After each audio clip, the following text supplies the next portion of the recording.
Bah, moi, j'ai passé énormément de temps sur le GR pour préparer le GR. Je pense que c'est la meilleure des prépas parce que c'est un terrain que tu retrouves difficilement ailleurs. Tu vois, je pense qu'il n'y a pas beaucoup d'endroits qui ressemblent à ça.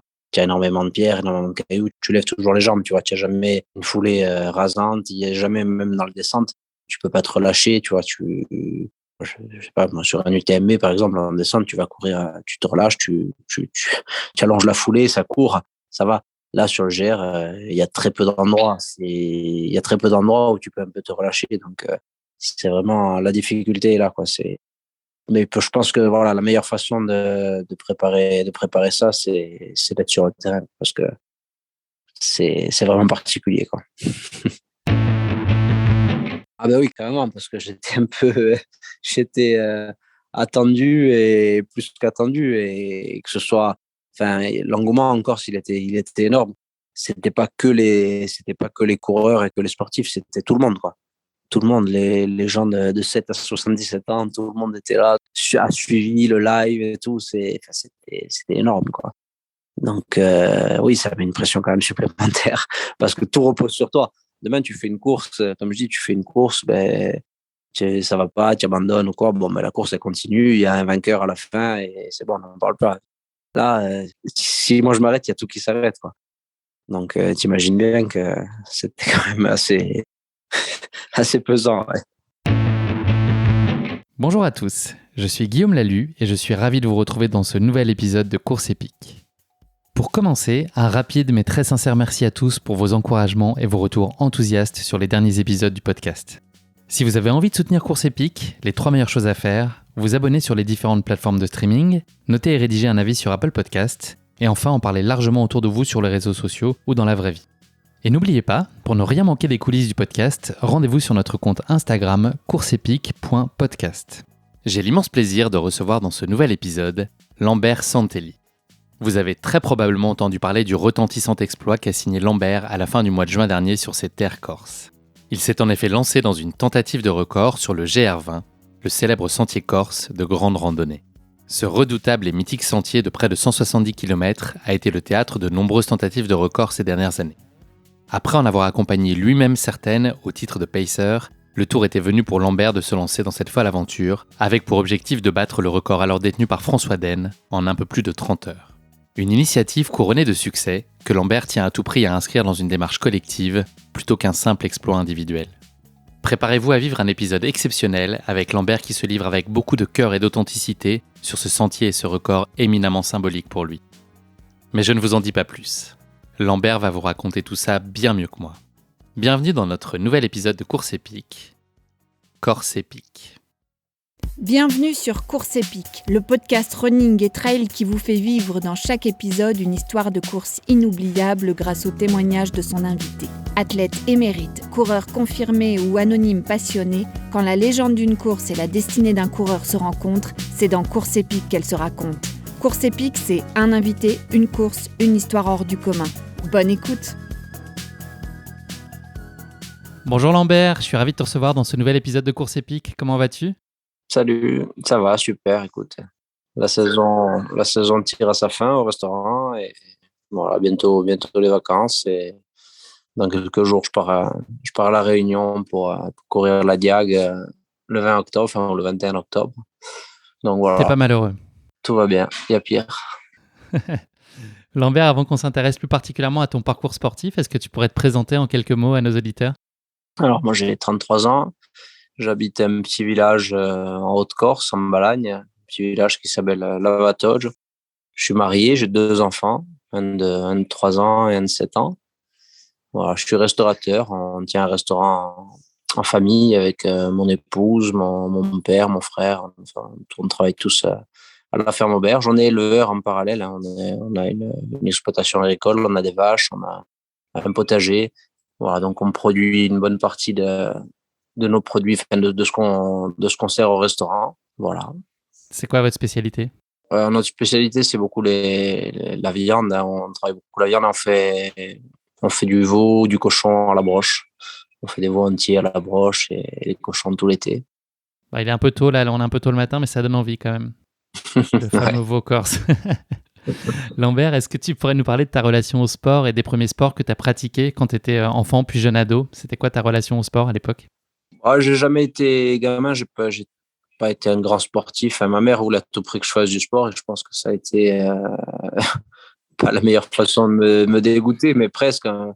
Elle voulait absolument, enfin, avec mon frère, elle nous a fait faire un peu tout le sport, hein, du foot, du tennis, elle insistait pour qu'on le fasse. Puis on n'a jamais trop accroché à rien. Et moi, je me suis mis sur le tard, hein. Je me suis mis à faire du sport plus vers 25 ans. Voilà, pour maigrir, au début, j'ai commencé à courir. Et puis bon, après, je me suis pris de passion. Et puis voyant les résultats et le potentiel, je suis devenu mordu. Et donc, c'est la course à pied, justement, à ta vingtaine, que tu as commencé à explorer un peu plus particulièrement. Ça a été tout de suite ça? Oui, bah, la course à pied. Après, j'ai toujours été, nous, on vit dans un milieu rural. Donc, on est éleveur, on a toujours été à la campagne. Moi, je suis chasseur depuis que je suis tout petit, depuis que je suis gamin. Donc, j'ai toujours marché en montagne, toujours accompagné mon père à droite à gauche. Donc ça, j'ai toujours eu cette relation-là avec la montagne. Donc c'est naturellement que je me suis tourné vers le trail dès que j'ai trouvé le sport qui me plaisait, quoi. Et est-ce que, dès ton plus jeune âge, tu as développé un attachement particulier au GR20 qui va être l'objet de notre épisode aujourd'hui? Est-ce que c'était un de tes terrains de jeu privilégiés, justement, quand tu as commencé à mettre le pied un peu à l'étrier de la course à pied du trail? Bah, le GR20, pas de suite, c'est venu un peu plus tard. Mais oui, c'est vrai que, enfin, c'est venu, quand on parle de trail en Corse, le GR, c'est de suite, voilà, on pense à ça de suite, quoi, parce que c'est mythique. C'est mythique, et puis les meilleurs coureurs s'y sont frottés, donc forcément, ça fait envie, quoi. Tu as des références, Lambert, en course qui sont très évocatrices. Pour n'en citer que quelques-unes, tu as remporté le Trail de Bourbon en 2019 à La Réunion. Tu as également triomphé plusieurs fois sur l'Ultra Trail di Corsica ainsi qu'au Restonica Trail. Tu comptes plusieurs 5e places de référence à ton actif à la Transgrande Canaria, au Mute, à Madère en 2019, aux 90 km du Marathon du Mont Blanc en 2018. La liste est encore très très longue. Est-ce que, hormis ce record du GR20 dont on va parler un peu plus en profondeur aujourd'hui, est-ce que tu as un souvenir particulièrement marquant de ta vie sportive jusqu'ici, qui a peut-être opéré une bascule pour toi, qui a été une forme de révélation? Quels ont été le ou les moments très marquants de ta vie jusqu'à maintenant dans ta relation au sport? Bah, forcément, oui, il y a eu quelques courses références, hein. Déjà, mes premières courses, ma première victoire. Ma première victoire, je m'en souviens très bien. C'était la course de l'Orient dans le centre Corse à Lisonne, et forcément, ça fait quelque chose, quoi. La première fois qu'on remporte une course, quelle qu'elle soit, quelle que soit la distance, il y a quelque chose. Après le C'était premier quelle distance sur ultra, cette course? c'était un 20 km. C'était une course rapide, un format skyrunning. Voilà. Après, mon premier ultra aussi à Corté, bien sûr, au Restonica Trail, le 110 km de Corté. La première fois que je faisais une course si longue, je suis arrivé, bon, complètement épuisé Carbo. au bout du bout, mais voilà, j'étais devant et j'avais réussi à gérer ma course plus ou moins bien, et forcément, ça laisse des idées pour la suite, quoi, après. Et est-ce qu'à l'inverse, tu as eu des moments de course plus difficiles qui ont été aussi une source d'apprentissage pour toi, des choses qui ne sont pas passées exactement comme tu imaginais et qui t'ont permis de te construire aussi, enfin, construire ton expérience? Oui, bien sûr, bah, on apprend tout le temps, on apprend de ses erreurs. L'ultra, de toute façon, c'est une quête perpétuelle d'amélioration. Enfin, je sais que on prend de l'expérience à chaque course, et je pense que enfin, on apprendra toujours, quoi. On apprendra toujours de notre corps, de notre façon de courir, de la gestion, enfin, de plein de choses. Donc, il y a eu des erreurs, bien sûr, de fait sur certaines courses qui m'ont servi par la suite. Tu as parlé d'un 20 km, là on va parler du GR20 qui est une course beaucoup plus longue aujourd'hui. Est-ce que tu as un format de course de prédilection? Est-ce qu'aujourd'hui il y a quand même des distances sur lesquelles tu as envie de t'attacher plus particulièrement, ou est-ce que tu n'as pas vraiment de règles et tu as envie de varier un peu les plaisirs? Alors, on va dire que oui, j'aime courir aussi des courses plus courtes, des courses de 40, 50 km, mais bon, je reste quand même, je pense maintenant avec les années qui passent, enfin, je suis plus à l'aise et je prends plus de plaisir sur un ultra, sur une course de 15, 20 ou 25 heures. C'est ce qui me plaît le plus maintenant à l'heure actuelle. Comment tu choisis les courses auxquelles tu vas participer? C'est quoi les critères déterminants? Est-ce que tu veux aller explorer des terrains que tu connais pas, ou au contraire te perfectionner sur des terrains que tu maîtrises un peu mieux? Est-ce que c'est des opportunités qui se présentent? Comment est-ce que tu construis un peu tes échéances dans une année de course? Non, ça après j'aime aller sur tous les terrains. Après moi, c'est sûr que je suis plus à l'aise, parce que c'est le terrain sur lesquels je cours, mais je suis plus à l'aise sur des terrains techniques, montagneux. Mais j'aime aussi aller sur des courses roulantes où je suis pas forcément à mon avantage parce que voilà, ça fait sortir de sa zone de confort et ça fait travailler différemment. Donc j'aime aller sur tout type de course. Ouais. Quel accomplissement tu y trouves aujourd'hui? C'est quoi les bénéfices que tu vois à pratiquer le trail? Fondamentalement, ça te procure quoi comme plaisir? Bah, un bien-être au quotidien déjà parce que voilà, j'aime le sport, j'en ai besoin. J'ai besoin d'en faire tous les jours. Et bon, je suis un peu accro comme beaucoup, je pense. Et après, voilà, le dépassement de soi en ultra, c'est fondamental, quoi. C'est le dépassement de soi, la quête, je sais pas comment on pourrait exprimer ça, mais la quête du bonheur, on va dire. Que tu trouves, j'espère, à chaque fois. Ah oui, oui, pour ça, ouais. Ah, moi, c'est 100% plaisir, hein. Il y a pas de prise de tête. Lambert, je vais demander de prendre un petit miroir et de te regarder dedans. Est-ce que tu peux nous dire ce que tu penses être aujourd'hui les domaines et les secteurs dans lesquels, à la fois physiquement et mentalement, tu as des capacités naturelles ou que tu as développées en tout cas importantes, et puis peut-être d'autres zones sur lesquelles tu penses qu'il y a encore du boulot ou des voies d'amélioration possibles? Bah, des améliorations, ça, il y en a certainement. Ces améliorations, on peut toujours s'améliorer. Il y a toujours à faire, mais bon, là où je pense être assez fort, c'est mentalement, quoi. Avoir une volonté, une volonté qui permet d'aller au bout et de travailler, de courber les chines quand ça fait mal et de se dépasser. Ouais. Ça, je pense que c'est ma plus grande qualité. Est-ce que tu peux nous parler aujourd'hui de la place que tient la course à pied dans ton quotidien? Tu l'as expliqué, tu as une vie professionnelle extrêmement chargée. Comment est-ce que tu combines ta vie de famille, ta vie pro avec le restaurant et puis voilà, tout ton travail de la terre, etc., enfin, tous tes élevages, puis avec ta pratique sportive? Comment tout ça s'organise une semaine type pour toi? C'est quoi, Lambert? Est-ce que ça existe même une semaine type pour toi, ou est-ce qu'il n'y a pas 2 jours qui se ressemblent? Oui, oui, non, les journées se ressemblent beaucoup, enfin, du moins quand le restaurant est ouvert. Après, on n'est pas ouvert toute l'année. Nous, on est ouvert du mois d'avril jusqu'au mois d'octobre. Donc, pendant les 6 mois de saison, j'arrive à concilier boulot, course à pied et famille. Je m'entraîne souvent en fin d'après-midi parce que c'est là que j'ai un créneau. Donc, entre 16h et 18h. Bon, après, quand je dois faire des sorties un peu plus longues, j'essaie de me libérer le matin. Mais voilà, le matin, j'essaye d'être là pour les petits quand ils se réveillent, les amener à l'école, prendre le petit-déj en famille, tout ça. Et voilà, après, dans la journée, j'ai pas mal de travail au restaurant. Après une sieste, toujours la sieste, très important. Après Important. manger. 14h, 16h, c'est la sieste. Et voilà, après, j'arrive à m'entraîner donc 1h30, 2h. Ça, c'est en plein été quand j'ai un petit peu moins de temps. Et le soir, au travail, au restaurant, pour le service, quoi. Tu arrives à combiner tout ça en tout cas. C'est un petit tour de Ouais, force. ouais, bon, ça laisse pas énormément de temps mort, mais on arrive à combiner ça. Après, l'hiver, c'est vrai que j'ai plus de temps. Quand le restaurant est fermé, on a simplement un petit peu de travail sur l'exploitation de l'école, mais bon, c'est plus cool. Donc, je suis plus tranquille l'hiver. Bon, je profite beaucoup plus de mes enfants, j'ai beaucoup plus le temps de les voir et de faire des choses avec eux, quoi. Et puis c'est sympa de trouver du temps pour faire un podcast dans tout ça. En tout cas, j'en profite pour te remercier à nouveau, Lambert. C'est vraiment très cool.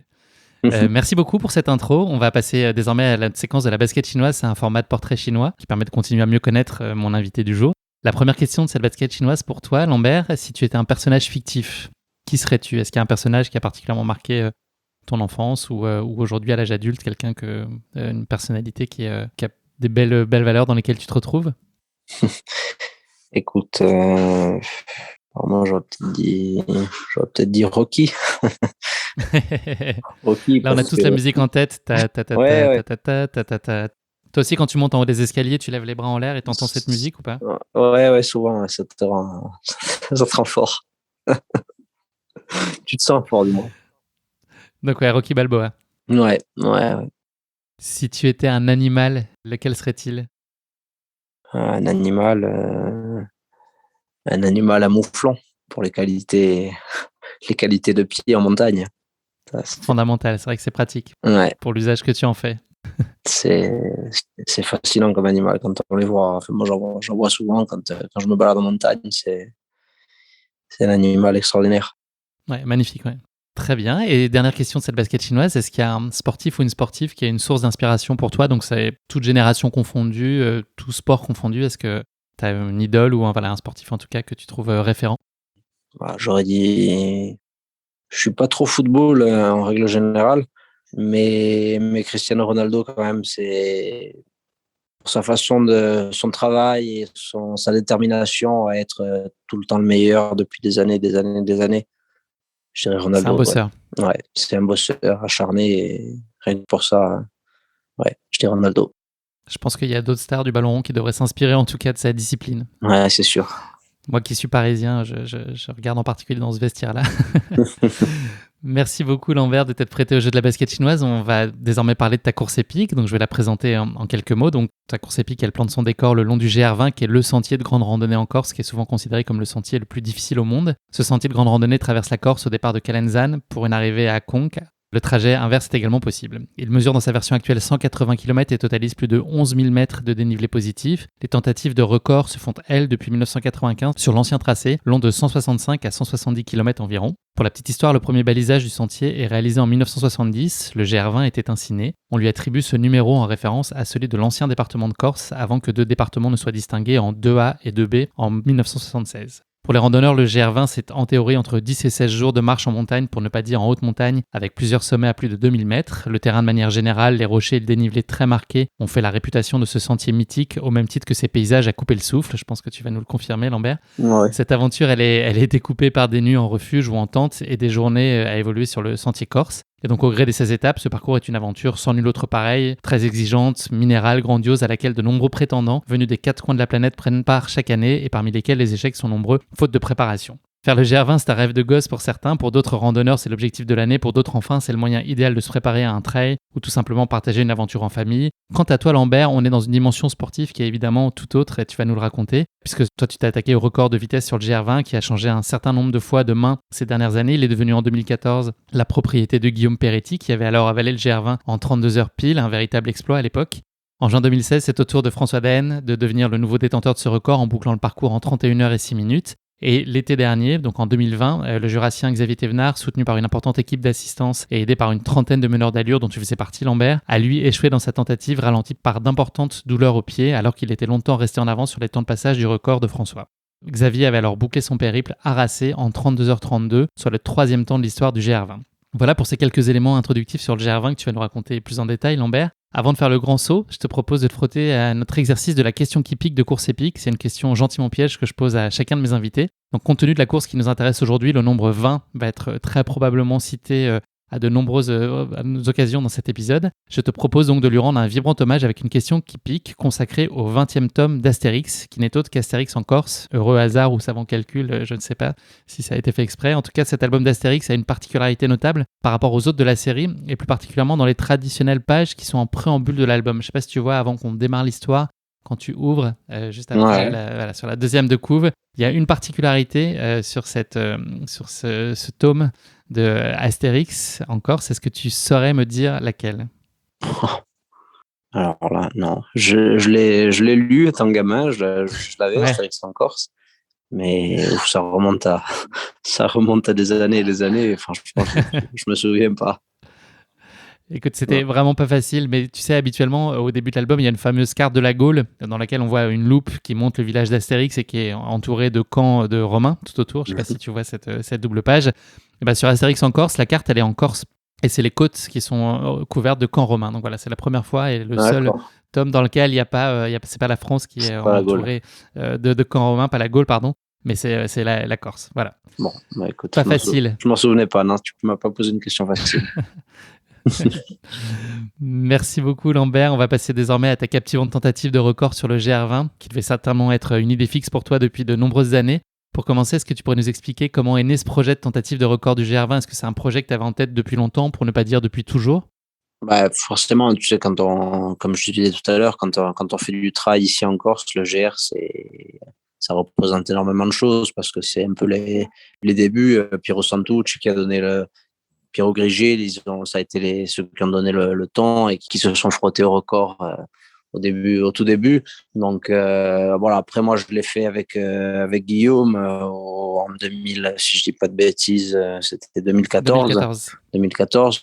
Donc à partir du jour où je l'ai fait avec Guillaume, c'était clair un jour si j'en avais les capacités et si je pouvais, si je me sentais capable, je devrais m'y attaquer, quoi. Est-ce que tu avais accompagné Guillaume sur l'intégralité du GR20 ou seulement un certain segment? Non, j'avais fait une partie au début, j'avais fait une quarantaine de kilomètres au début, et puis j'avais refait un morceau à la fin.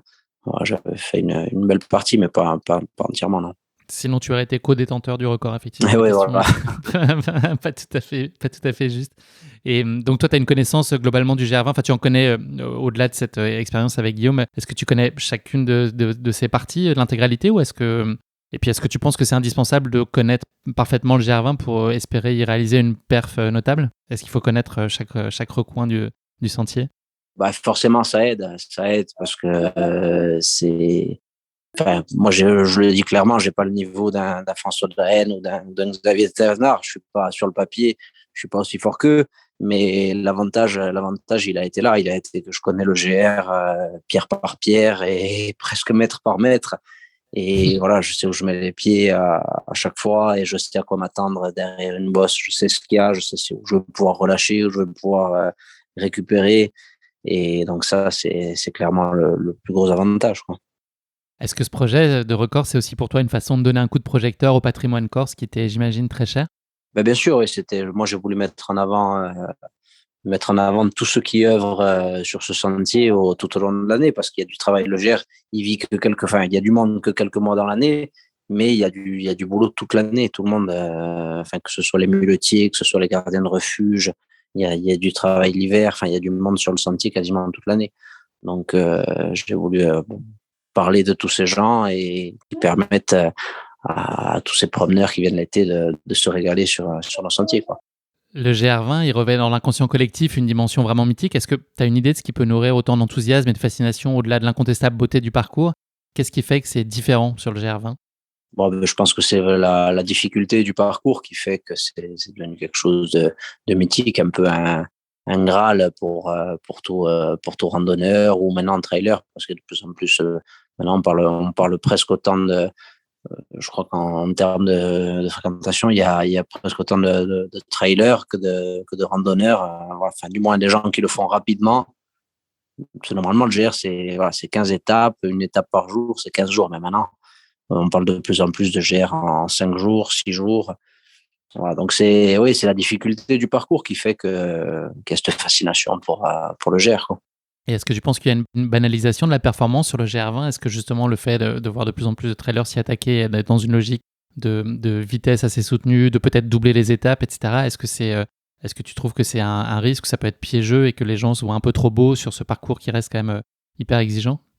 Non, un risque, non. Après, enfin, après, il y a beaucoup d'abandon, mais ça, c'est comme sur une course, c'est comme sur, je pense que sur un tour, sur le Tour du Mont Blanc aussi, il doit y avoir des gens qui sont un peu trop, qui prévoient de le faire Qui un peu trop s'emballe. rapidement, qui s'emballent. Et après, c'est toujours pareil. On en revient. Il y a beaucoup d'abandon, c'est un terrain vraiment, vraiment difficile, vraiment technique, accidenté. Donc c'est vrai qu'il faut être un minimum préparé. Mais bon, après, voilà, les gens en général savent à quoi s'y attendre et sont quand même assez Affûté. affûtés. Ouais. Les gens qui viennent s'y frotter connaissent un peu le truc, quoi. Qu'est-ce qu'on prépare différemment pour se lancer à l'assaut du GR20 par rapport à un format comparable d'ultra, si on peut dire? Est-ce que tu peux nous parler justement de toi, les grandes lignes de ta prépa? Combien de temps avant tu as démarré? C'était quoi les grandes composantes de cette phase préparatoire pour arriver dans les meilleures dispositions? Bah, moi, j'ai passé énormément de temps sur le GR pour préparer le GR. Je pense que c'est la meilleure des prépas parce que c'est un terrain que tu retrouves difficilement ailleurs. Tu vois, je pense qu'il n'y a pas beaucoup d'endroits qui ressemblent à ça. Tu as énormément de pierres, énormément de cailloux. Tu lèves toujours les jambes. Tu vois, tu cours jamais, tu n'as jamais une foulée rasante. Il n'y a jamais, même dans le descente, tu peux pas te relâcher. Tu vois, je sais pas, moi, sur un UTMB, par exemple, en descente, tu vas courir, tu te relâches, tu allonges la foulée, ça court, ça va. Là, sur le GR, il y a très peu d'endroits. Il y a très peu d'endroits où tu peux un peu te relâcher. Donc, c'est vraiment la difficulté est là, quoi. Mais je pense que voilà, la meilleure façon de préparer ça, c'est d'être sur le terrain parce que c'est vraiment particulier, quoi. Tu as signé, Lambert, dès ta phase de prépa, des sacrés coups d'éclat, avec notamment un record que tu as battu début mai en compagnie de Noël Giordano et Fred Callier sur le parcours de Marais à Marais Sud, soit 80 km et 4000 mètres de D+, entre Propriano et Porto-Vec. Est-ce que c'était déjà annonciateur, en tout cas, d'une forme très satisfaisante? Oui, oui, bon, la forme était là. Et puis, c'était un projet qu'on voulait faire avec les copains, avec Noël et Fred, qui sont deux très bons amis. C'était quelque chose, on en parlait déjà depuis l'an passé. Et voilà, moi, ça m'a permis d'avoir déjà une expérience de se battre contre le temps, de se battre contre un chrono, parce que c'est particulier, hein, c'est pas une course. Donc, c'est autre chose. Et voilà, donc, content d'avoir su gérer le chrono et d'avoir battu ce temps avec les copains. Donc, c'était vraiment super. La dimension collective, on va l'entendre, c'est une notion qui est fondamentale et qui est au cœur du projet de record que tu as entrepris. Est-ce que tu peux nous parler de l'équipe qui t'entoure et nous dire dans les grandes lignes comment vous avez organisé et réparti les contributions de chacun sur le parcours? Comment est-ce que tu cales tes pacers? Combien t'entourent à tout moment? Est-ce que tu as toujours quelqu'un à côté de toi? On parle d'une personne? Est-ce qu'on parle d'un groupe de 6, 8 coureurs? Comment est-ce que tout ça s'organise? Ouais, moi, l'idée sur le GR, c'était vraiment de rassembler un maximum de personnes avec moi, que ce soit au niveau des coureurs, que ce soit au niveau de l'assistance, parce que voilà, il y avait énormément de gens qui voulaient participer et qui étaient fiers d'être là à mes côtés. Donc, j'ai voulu rassembler un maximum. Donc, au niveau des coureurs, il y a toujours eu entre 5 et 10 personnes avec moi tout au long du parcours. On avait défini des tronçons allant de 20 à 40 kilomètres. Voilà, donc les coureurs se relayaient là-dessus. Et après, au niveau de l'assistance, il y avait encore je pense, une bonne trentaine de personnes ça c'était la caravane, hein, qui suivait tous les tous les passages de route, on va dire. Donc c'est Verge au début, Verge, Ovide-Savone, Capanel. Enfin, il y a 6-7 passages de route. Voilà, donc à chaque fois, on avait une assistance aux prisonniers avec kiné, médecin, cuisinier. On avait tout ce qu'il fallait, quoi. La fine équipe. La fine équipe, ouais. Et c'est vraiment ce qui m'a porté, quoi. Est-ce qu'il y a une raison particulière pour laquelle tu as choisi la fin du mois de juin pour te lancer dans une telle tentative de record? Est-ce que c'est la période la plus appropriée, ni trop chaud, ni trop froid, pas trop de monde? Pourquoi est-ce que... Parce qu'il y a une raison spécifique pour laquelle tu as choisi ce moment-là? Oui, oui, bah, bien sûr, fin juin, c'est pour moi la meilleure période pour faire le GR, hein. Mais encore cette année, il y avait eu énormément de neige. Il y avait eu énormément de neige. Il y a eu de la neige jusque tard. Sinon, on peut même faire ça mi-juin, c'est bien. On évite encore les grosses chaleurs. Mais voilà, on va dire entre le 15 et le 30 juin, pour moi la meilleure quinzaine pour faire ça. C'est là qu'on a les journées les plus longues. Et voilà, moi j'avais calculé le 25 pour avoir on avait la pleine lune cette nuit-là. Donc un peu plus de lumière. Et voilà, on a eu des conditions, on a eu beaucoup de chance, on a eu des conditions optimales. On n'a pas eu trop chaud, on a eu pas de vent. Enfin, c'était vraiment beaucoup de chance là-dessus. Un savant calcul et un petit peu de chance. Il faut les deux en général. Mais il faut de la chance quand même. Comment est-ce que tu as défini ta stratégie de course sur le record et déterminé les différents temps de passage? Est-ce que ton rythme, il était simplement cadencé pour espérer passer un peu plus tôt à chaque fois que les chronos de référence de François? Ou comment tu avais déterminé exactement tes temps de passage? Oui, bien sûr. On avait les temps de François, j'avais les temps de Guillaume, j'avais les temps de Xavier. Enfin, j'avais les temps un peu des derniers records et tentatives. Donc, on a calqué un peu ça là-dessus. Après, on a beaucoup aussi fait par rapport à ma connaissance du terrain et au temps fait à l'entraînement, à droite à gauche. Je savais là où je pouvais gagner du temps. Je savais là où François en avait perdu parce que François, il avait pris un peu de mauvais temps quand même sur la partie nord. Donc, je savais qu'il avait perdu du temps entre on va dire, Ascot et Vitsavone. Donc, je savais que là, il y avait à gagner. Et c'est là que j'ai pris mon avance. Je suis sorti à Vitsavone avec quasiment 1 heure d'avance. Et après le sud, bon, j'ai géré parce que François était allé vite dans le sud et j'ai géré sans trop perdre de temps. Enfin, j'en ai perdu un petit peu, mais voilà, j'ai réussi raisonnablement à m'accrocher. Quelles sont les qualités indispensables pour toi pour imaginer réussir un tel record? Il y a physiquement et mentalement. Oui, bah forcément. Physiquement, on va dire que il faut être quand même C'est assez. beaucoup la connaissance du terrain. C'est au-delà de ça. C'est vraiment la connaissance du terrain qui fera la différence. La connaissance du terrain, bien sûr, elle fait la différence, mais après, il faut quand même avoir des qualités je pense, de descendeur. Le GR, c'est quand même beaucoup de descentes difficiles. Les montées, après, bien sûr, les montées sont difficiles aussi, mais les descentes, c'est vraiment particulier. Donc, les qualités de descendeur, quand même, sur le GR, elles sont, je pense, énormes.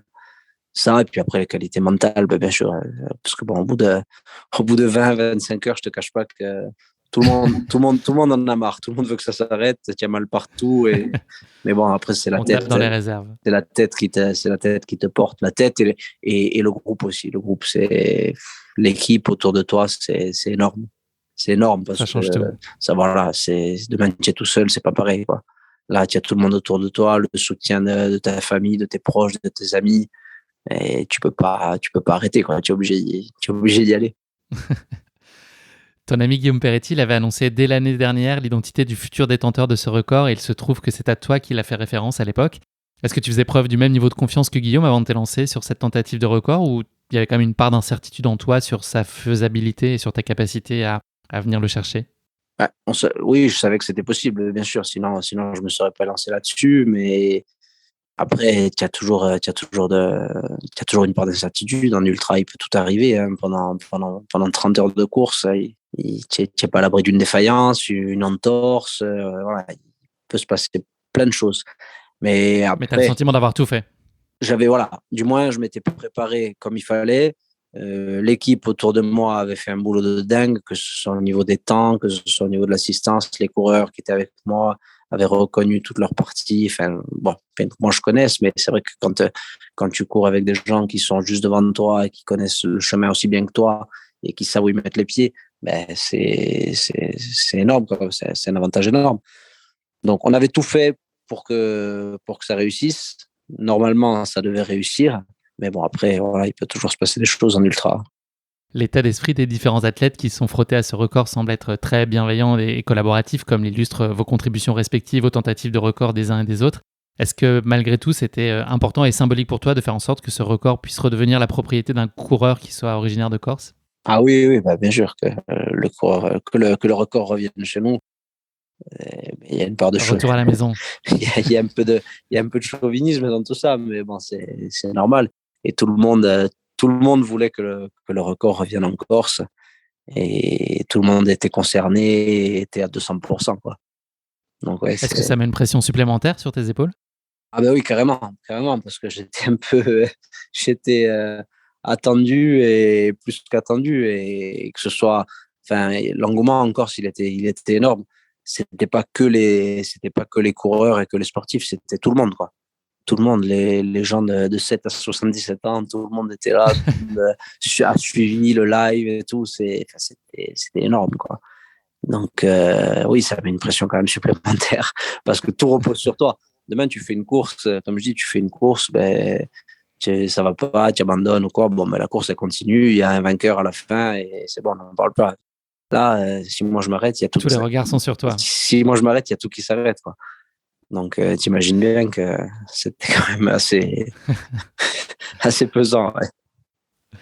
Est-ce qu'il y a une chose que tu appréhendes plus particulièrement avant de t'élancer? Est-ce qu'il y a, voilà, physiquement, dans ta gestion, enfin, je pense que tu vas nous le dire, mais tu n'avais pas fait d'efforts aussi longs jusqu'à maintenant. Est-ce que ça, justement, c'est une de tes interrogations sur ta capacité à tenir la distance, sans mauvais jeu de mots, sur la durée? Enfin, est-ce qu'il y a quelque chose qui est peut-être une source d'inquiétude ou tu as l'impression de un peu moins maîtriser avant de partir?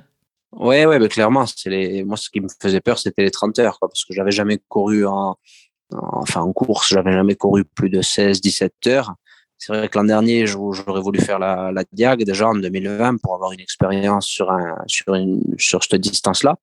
Après, la course a été annulée, donc c'est vrai que je partais un peu, dans l'inconnu. Pas dans l'inconnu, mais les 30 heures, ça me faisait un peu peur quand même. Ouais. Ça y est, Lambert, on est le 25 juin 2021. Le départ de ta tentative de record du GR20 est donné. La première partie de cette aventure entre Calanzana et Vergio, je suis désolé pour la prononciation, n'hésite pas à me reprendre. La première partie de ton aventure, donc, elle s'annonce particulièrement corsée avec 40 premiers kilomètres qui sont les plus difficiles de la course, si j'ai bien compris. Il y a un gros morceau de 4005 de D+. Est-ce que tu peux nous raconter justement comment se passent ces 40 premiers kilomètres? Est-ce que tout est sous contrôle relativement sur cette partie assez technique et accidentée? Oui, oui, bon, c'est un secteur que je connais très très bien parce que c'est proche de chez moi, c'est proche de là où j'habite. Donc, Calanzana Verge, c'est, ouais, comme tu l'as dit, c'est qu'à une quarantaine de kilomètres avec 4005, c'est là qu'on prend le plus gros dénivelé le plus gros ratio kilomètre dénivelé sur du tout le GR, c'est là. Voilà, donc on est au départ à Calanzana. Il y a Noël avec moi, Noël, Jean-François, enfin, on est 5, Seb, on est 5, 6. Et bon, bah forcément, tu as de l'euphorie, tu es frais, donc ça part. On avait prévu des temps de passage. On est allé un peu plus vite que les temps prévus parce que tu te sens T'as pas. lâché quelques pacers au bord de la route d'ailleurs? Ouais, il y en a un ou deux qui ont pas réussi à suivre au début, mais bon, ça enfin, je veux dire, ils avaient pas la tâche la plus facile, quoi. Le départ, on savait que ça allait être comme ça, quoi. Enfin, moi, je savais j'en avais parlé les jours précédents. Quand tu pars sur une course, tu t'es préparé pendant des mois et des mois, puis là, tu t'es reposé les jours avant, donc tu es frais, tu te sens pas, tu sens pas tes jambes, quoi, tu voles. Donc c'est vrai que jusqu'à Verge, j'étais vraiment dans un état, j'étais facile dans toutes les montées et tout, je me sentais pas. Bon, ça a pas duré ça a pas duré pendant les 30 heures, hein, ça aurait été trop beau. Sinon, on n'aurait pas mis 30 heures, on en aurait mis 26. Mais Tu ouais. croises du monde sur le parcours, Lambert? C'est quoi les réactions? Il y a beaucoup d'enthousiasme déjà et d'admiration de la part des personnes que tu croises sur le chemin? Ouais, T'as déjà ouais, cette ferveur qui est palpable? il y a énormément de monde. Bon, déjà, c'est la semaine, je pense, la plus chargée sur le GR de l'année, hein. 25 juin, c'est la semaine là où il y a le plus de monde sur le GR. Donc, les refuges, nous, on est parti à 15 heures de Calanzane. Donc, on passe à Route du Piau à 17 heures, Carreau à 18h30. Voilà, donc les refuges sont à bloc. Les gens le savent, hein, savent qu'il va y avoir une tentative de record. Donc, tout le monde est là, tout le monde nous attend, nous applaudit, nous acclame. Tu as l'impression d'être une rockstar, quoi. Et non, après, voilà, il y avait plein de gens aussi, des gens que je connaissais, hein, sur le parcours. À Bocato-Maginesque, à l'entrée du Cirque de la Solitude, il devait y avoir une quarantaine de personnes, des gens qui étaient montés exprès nous voir là-haut. Il y a quand même, depuis la station de ski d'Ascq, il y a quand même un peu plus de 2 heures de marche. Donc ça fait chaud au cœur de voir tout ce monde qui s'est déplacé sur le chemin, quoi. Tu boucles cette première partie en 8h30 et arrives sur un deuxième tronçon d'une quarantaine de kilomètres entre Vergio et Vitzavone. Ce segment qui te mène jusqu'à la mi-parcours s'avère être encore assez technique, avec un dénivelé qui est un peu moins marqué. Est-ce que tu peux nous raconter comment se passe cette section-là? Ouais, bon, moi j'avais calculé, alors, le départ à 15 heures, en fait, c'était pour prendre la nuit juste après le Cirque de la Solitude. Donc, on prend la nuit un peu avant d'arriver à Verge. Et donc, cette partie dont tu viens de parler, cette quarantaine de kilomètres, ça nous fait toute la nuit. Donc, on passe par le Campoudil, c'est le lac du Nîmes, bergerie de Bacade. C'est la partie, on va dire, la plus roulante du GR. Tu as une quinzaine de kilomètres où c'est relativement roulant. Tu cours le long d'un lac, enfin, c'est sympa. Une belle partie. Puis après, tu rentres dans le technique à Boccaleburte. De Boccaleburte à Vitzavone, là, c'est de nouveau de la caillasse, du minéral, des éboulis, enfin, tout ce que j'aime. Donc, Et aussi une grosse ambiance avec des comités d'accueil et qui aussi sortent une les grosse fumigènes. Ça, ambiance, c'est ouais, ambiance de stade. à Boccaleburte à 2 heures du matin. On a toute l'équipe du Restoni Catrail qui nous attendait, qui nous avait fait un super ravito là-haut avec de la soupe chaude. Enfin, c'était pareil à 2200 mètres d'altitude. Enfin, c'est pour ça que, pour que les gens comprennent quand même l'engouement qu'il y avait ici. Ils avaient monté des réchauds, enfin tout ça à 2000 mètres d'altitude. Ils nous avaient fait de la soupe, ils nous avaient fait du chaud. Enfin, c'est énorme. Je te dis, quand même, les gens. C'était soigné. Voilà. Et donc, grosse ambiance à Boccaleburte. Et bon, là, dans la nuit, j'ai eu un passage un peu plus. Je pense que j'ai pris un petit coup de froid après. J'ai pris un petit coup de C'est froid. un Et sur la passage que descente, t'aimes bien la nuit? oui, oui, bien sûr, ça me plaît bien, mais je me suis pas couvert de suite. Et j'ai pris un petit coup de froid. Et là, la descente sur Vitzavone, j'ai un peu ramassé. Je suis arrivé à Vitzavone un petit peu entamé quand même. Mais bon. C'est une descente d'ailleurs que tu craignais un peu, qui est assez difficile et assez longue. C'est une descente que je craignais parce que c'est une descente qui fait quasiment 10 kilomètres. Donc tu descends 1200, 1003 de D-, mais très difficile, très technique. Et c'est une partie que j'appréhendais. Et bon, c'est vrai que je l'ai géré, mais ça aurait pu être mieux quand même, quoi. Ça a été à la hauteur de ce que tu en craignais. Ouais, ouais. Mais là, à nouveau, tu vas avoir droit à une récompense puisqu'à Vitzavon, tu vas encore te faire chouchouter, tu vas bien te nourrir, tu as le droit à un massage, tu retrouves pas mal de monde, de la famille, de tes copains. Il y a plusieurs centaines de personnes qui sont autour de toi, donc l'ambiance festive se poursuit. Ouais, ben, c'est vrai qu'à Vitzavon, une grosse ambiance, énormément de monde. Il devait y avoir, je pense, 200 ou 300 personnes et qui nous attendaient. Donc là, on a l'assistance, on a la caravane. Donc je rentre dans le camion, je mange, je bois, j'ai le kiné qui me masse, tout ça. Ça a été la plus grosse, ça a été la pause la plus longue de ces 30 heures. Je crois que je me suis arrêté presque un quart d'heure là, à Vitzavon. Peut-être un peu trop même. Après, voilà, c'est encore une fois, tout à l'heure, je disais, on apprend toujours. Je pense que si c'était à refaire, je m'arrêterais moins parce qu'après, quand je suis reparti de Vitzavon, ça a été un peu dur. Ouais. Ça a été un peu dur. Et oui, donc tu étais reparti en 16h30 de Vitzavon et tu étais toujours en avance sur les chronos intermédiaires de François. Et tu pars avec une nouvelle équipe donc sur un tronçon de 27 km en direction de Verde. Et là, c'est un segment qui est plus roulant qui se présente devant toi. Et ce changement, finalement, c'est la combinaison peut-être de ce que tu racontais sur la coupure que tu as faite. Et puis ce changement d'allure, peut-être, te réussit pas tout à fait, c'est ça? C'est ça, ouais, parce qu'en fait, là, on est à la levée du jour. Et donc, la partie d'avant, entre on va dire, Boccale-Bourg et Vitzavon, c'est des endroits où tu cours quasiment pas. C'est toujours soit en montée, soit que ce soit en descente. C'est très raide. Donc, tu cours très peu. Et là, après Vitzavon, on arrive sur un secteur où il faut courir, justement. Tu as à peu près 20 bornes entre Boccapalmento et Verde, où c'est un petit single. Bon, c'est piégeur par endroit, mais ça court, quoi. Et je pense que la transition marche et course m'a fait un peu mal. Et c'est vrai que mais après, je me suis refait. Jusqu'à Capanel, là, j'étais pas très bien. À Capanel, là, je m'arrête de nouveau. On fait un petit arrêt, même pas 5 minutes. Et là, quand je suis reparti de Capanel, ça allait beaucoup mieux. Et je récupère le temps que j'avais perdu entre Vitzavon et Capanel. Je le récupère entre Capanel et Verde. Donc voilà, là, ça va beaucoup mieux. Et à Verde, je suis bien. Et donc, tu es confiant à ce moment-là, on est à peu près à 110 km de la course. Est-ce que tu es confiant sur ta capacité à tenir le rythme et la cadence ou est-ce qu'il y a toujours cette même part d'incertitude et de sortir un peu de ta zone habituelle de connaissance de ton corps sur des temps de course aussi longs? Non, je suis confiant parce que je te dis, ça va mieux. Voilà, j'ai eu un gros coup de moins bien, mais ça va mieux. J'ai récupéré mon avance. On a 50 minutes d'avance. Donc, je suis quand même confiant. Après, je sais qu'il reste un gros morceau derrière, mais ce morceau qui est derrière, Verde et Conca, si tu veux, je l'ai fait plusieurs fois à l'entraînement en entier, en une fois. Donc, j'ai exactement mes temps en tête, je sais que j'en suis capable et sauf gros pépin, je sais que ça va le faire, quoi. Donc, malgré la difficulté, tu passes les heures suivantes relativement sereinement et puis tu connais un coup de bambou à l'approche des 25 heures de course. Est-ce que ça s'explique justement parce que là, tu sortais un peu de ta zone connue?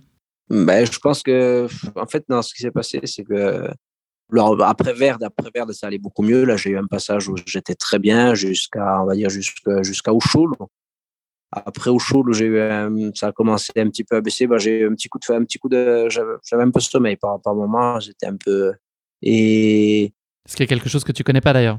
ouais, Cette notion de sommeil, cette envie de sommeil, tu n'as jamais connu ça précédemment? non, jamais sur les courses, non, jamais. Et donc là, on est en 23-24 heures de course, si je dis pas de bêtises. 23-24 heures de course et on arrive à la passerelle. C'est la dernière montée en bas de la passerelle. On est en dessous de Linkodin et c'est la dernière grosse montée, on va dire. On a 900 D plus à monter. Et là, je regarde la montre et je vois qu'on a quasiment 1 heure d'avance.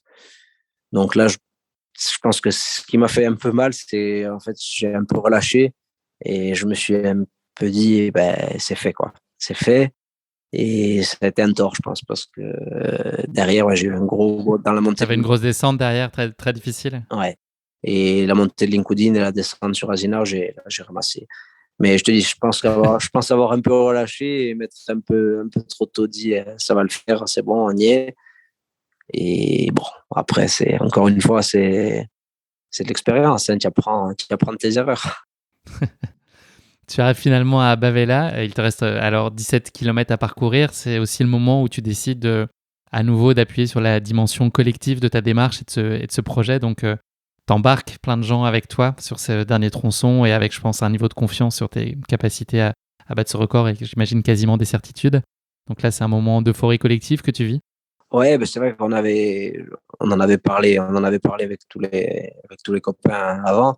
On avait dit si à Bavé, là, on est toujours dans les temps, si on voit que ça va le faire, on repart tous ensemble de Bavé, là, et enfin, tous ceux qui m'avaient accompagné au long du parcours, on repart tous ensemble et on rentre à Conques tous ensemble, quoi. Et c'est vrai que quand je suis arrivé à Bavé, là, bon, j'avais reperdu j'avais reperdu un peu de temps sur le secteur avant Bavé, là. Mais bon, on était toujours dans les 50 minutes, on avait toujours dans les 50 minutes d'avance. Donc, du coup, là, il y a tout le monde qui m'attend. Il y a une trentaine de copains qui m'attendent, prêts en short, en basket, prêts à partir. Plus il y en avait une dizaine déjà avec moi du secteur d'avant. Donc, on repart de Bavé, là, on est une quarantaine. Et là, c'est énorme, quoi. J'avais les lunettes de soleil, mais sous les lunettes, je pleurais. Je pleurais parce que c'est des émotions, c'est indescriptible, quoi. Donc là, tu es porté par cet élan collectif. Malgré tout, il y a quand même une dernière section avec la descente jusqu'à Conques qui s'annonce pas forcément de tout repos. Tu t'en sors finalement très bien et tu es dans les temps sur ce segment et tu arrives donc à 1 kilomètre au-dessus de l'arrivée. Et là, tu es accueilli à nouveau par une foule en délire et dans une ferveur qui va pas te quitter jusqu'à la ligne d'arrivée. Est-ce que tu peux nous parler de ces derniers instants où tu es en mouvement et où tu es en train de toucher du doigt ce record ? Ouais, en fait, il y a un endroit juste au-dessus de l'arrivée à Conques, il y a un endroit assez symbolique. Nous, on appelle ça Ebourt et Conques. Tu passes entre deux gros rochers et ça fait un peu comme une porte, quoi. Et c'est vrai que nous, on l'appelle avec Guillaume, c'est les portes de la délivrance. Parce que quand tu passes là, c'est fini, quoi. Tu as 1 kilomètre de descente et c'est terminé. Donc, c'est à cet endroit-là, assez symbolique, il y avait, je sais pas, il devait y avoir une 50aine de personnes qui nous attendaient avec des fumigènes et tout. On n'avait pas, on y voyait encore, mais c'était fin de journée, je crois, il était 21h. Donc voilà, il y a une ambiance de folie, des copains qui tirent en l'air, voilà, c'était monstrueux, quoi. Et voilà, et la descente sur Conques à la fin, là, bon, restez vigilants parce que c'était pas le moment c'est pas le moment de se faire la cheville, ouais. Voilà, exactement. Donc je reste vigilant jusqu'à la fin. Mais bon, là, tu sais que c'est fait, quoi. Tu sais que c'est fait et pouf, tu sais, ça y est. Ça y est. J'y suis.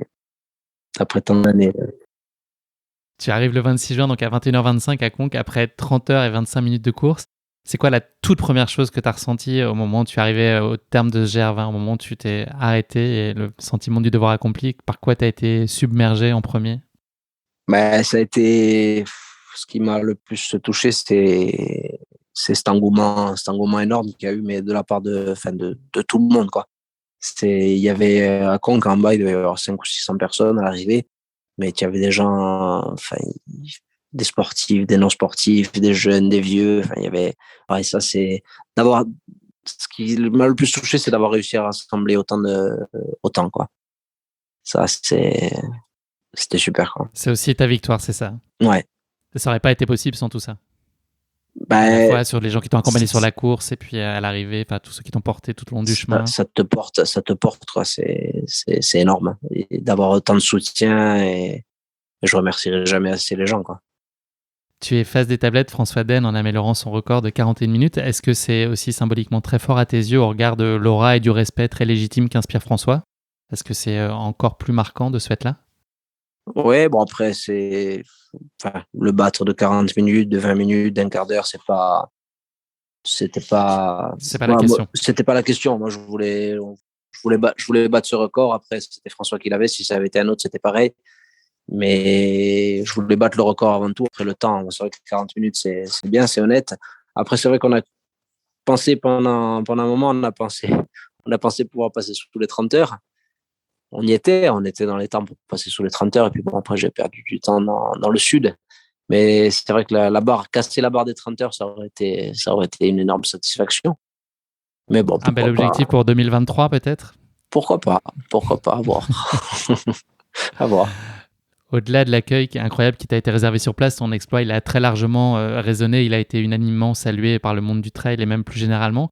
Quel sentiment ça t'a procuré? Est-ce que tu as eu l'impression d'avoir été un peu dépassé? Est-ce que ça a finalement changé des choses et ça t'a révélé à plein de gens qui ne te connaissaient pas? Enfin, voilà, est-ce qu'il y a un avant et un après record pour toi?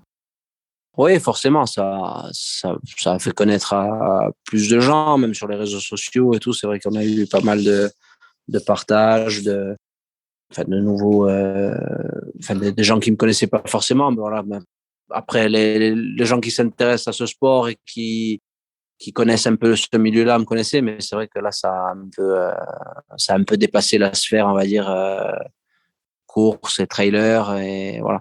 Donc ça, après, moi, j'ai pas changé, ça a pas changé grand-chose sur Tu mon cours pas après quotidien. ça? Voilà, je cours pas après ça. Comme je te le disais tout à l'heure, j'ai un bon équilibre de vie entre mon boulot et ma famille et mon sport qui reste ma passion. Et je veux pas que ma passion devienne mon boulot.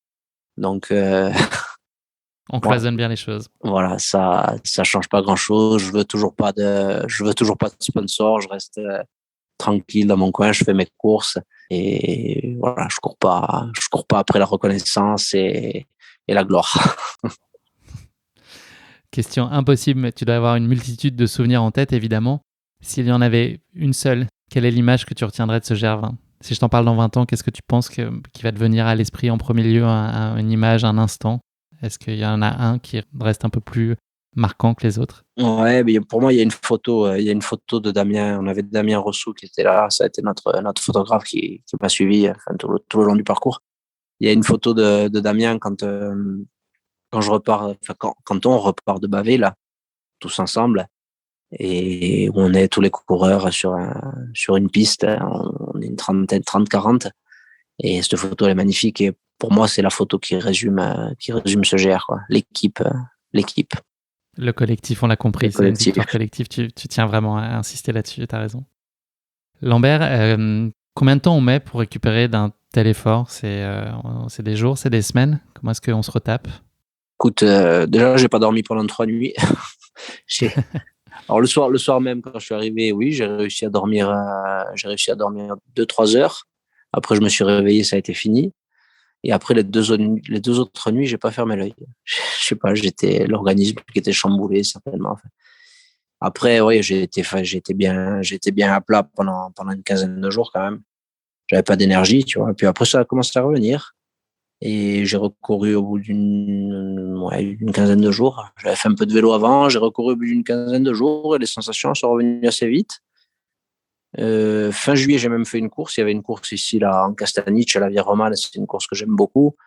Donc, j'ai fait cette course. Et bonne sensation. J'ai bien géré ma course. J'ai réussi à gagner. Et par contre, j'ai eu un coup de bambou. Après, je sais pas, parce on a énormément travaillé au mois d'août au resto. On a eu un boulot de dingue. Mais j'ai eu un coup de fatigue au mois d'août, mi-août. J'étais à À plat plat. pendant, ouais. Alors, je sais pas si je pense que c'est le contre-coup du GR. Souvent, ça me le fait, ça. J'ai un contre-coup. Je suis assez bien 15 jours, 3 semaines après. Et puis après, Et tu te fais derrière, rattraper par la patrouille. allez, on va dire une quarantaine de jours après, j'ai un contre-coup. Donc, je pense que ça a été quand même ça entre le boulot et le contre-coup du GR. Ouais, le mois d'août a été assez fatigant. Sportif. Voilà. Mais après, j'étais bien en septembre et j'ai réussi à refaire un bon mois de septembre pour bien me préparer pour la Diag. A posteriori, qu'est-ce qui t'a paru le plus difficile à gérer sur ce record? Est-ce qu'il y a une chose qui t'a surpris par sa difficulté ou voilà, est-ce que t'as perçu quelque chose d'inattendu et que t'as eu du mal, qui était peut-être plus compliqué que ce que tu pouvais imaginer? Écoute, les difficultés, si tu veux, enfin, je savais vraiment à quoi m'attendre et les difficultés, je les connaissais. Les difficultés, c'est la technicité du parcours, c'est le temps, voilà. Mais après, il y a rien qui m'a surpris parce que je savais vraiment à quoi m'attendre, quoi. Et je m'étais préparé comme il fallait En en conséquence, conséquence, quoi. est-ce que ce record, il t'a appris des choses sur toi? Est-ce qu'il m'a appris des choses sur moi? Oui, oui, bien sûr. Mais après, une expérience si longue, ça peut être qu'enrichissant. Voilà, 30 heures de course, c'est vrai que c'est pas quelque chose que tu fais souvent. Et après, ouais, je pense que ce sera enrichissant pour une course comme la Diag, tu vois. Tu relativises après. Ça te donne un niveau de confiance que tu avais peut-être pas connu jusque-là parce que ça ça t'assoit et ça t'a fait la démonstration que tu pouvais encaisser de telles distances. Et donc, Ouais. pour les prochaines, tu pars plus fort que ce que tu étais avant ce record. Et puis tu sais, après les barrières, que ce soit le temps, les distances, quand tu brises une barrière, tu vois, quand tu brises les 30 heures, je pense que dans la tête, enfin, tu te sens plus fort après, quoi. Voilà, briser les 24 heures, briser comme les 100 kilomètres, la 160. Donc, ça, ce sera enrichissant pour la suite, c'est sûr. Ce record, il a donné lieu à la production d'un documentaire. Est-ce que tu peux nous en dire plus, si tu as la possibilité de le faire?